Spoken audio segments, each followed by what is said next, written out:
Foundation stone for construction of KEINOU market under Oinam constituency was laid today.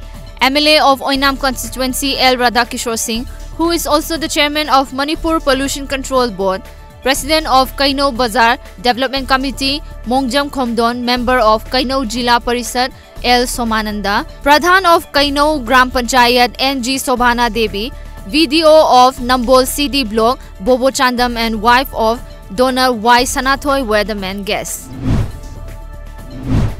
Under the supervision of Central Reserve Police Force Nagaland and Manipur sectors and as a part of the Civic Action Program 2019-2020, 69th Battalion CRPF Mantipukri today inaugurated a bus and auto rickshaw waiting shed at Haingang Awang Lekai. In connection to this, Commandant of Battalion Omkarnath presented gifts to Marjing Sporting Club. Omkarnath highlighted on various developmental activities taken up by the battalion for the village under the Civic Action Program. JIRIBAM police under the CIDSB personnel remain on high alert in the border area post the extension of inner line permit system in the state. According to TOMTV sources, corps in JIRIBAM and Crime Investigation Department posted at foreigner checkposts have been verifying outsiders coming into the states even before ILP was implemented in Manipur. Moreover, the district police are constantly monitoring in vulnerable locations of JIRIBAM, including the Jiri River, where illegal migrants from Assam are likely to enter.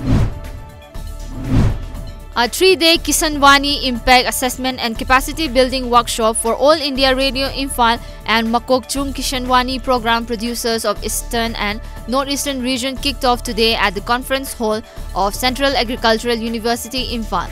The workshop was jointly organized by All India Radio Imphal and Makokchung under the sponsorship of Ministry of Agriculture, Cooperation and Farmers Welfare Government of India and Directorate General of AIR, New Delhi. A hand grenade exploded at the residence compound of Khongman Gram Panchayat Pradhan Moirangthem Nungshirei Devi, located at Mongkhang Road of Khongman Zone 3 last night. Reportedly, no one was injured in the incident. It is yet to be ascertained on who or for what reasons the bomb was exploded. With a mission to maintain cleanliness among the Indo-Myanmar border, Technopole District Administration conducted a cleanliness drive today. The event was participated by several Myanmar officials and members of Moreh-based pressure groups. Home Minister Amit Shah said that the centre will not roll back the Citizenship Amendment Act and are committed to give citizenship and a dignified life to the refugees persecuted for the last 70 years. Firing round at the opposition, the BJP president blamed the opposition for spreading rumours and misinformation and for the present situation of the country, media reports said. The Assam Gana Parishad, after supporting the Citizenship Amendment Act in the parliament, is now taking an anti-CAA stand as it called upon the centre, asking to keep Assam out of CAA's purview. As per media reports, an AGP delegation led by President Atul Bora called on Assam Governor Jagdish Mukhi and handed over a letter and urged Mukhi to forward it to the Prime Minister.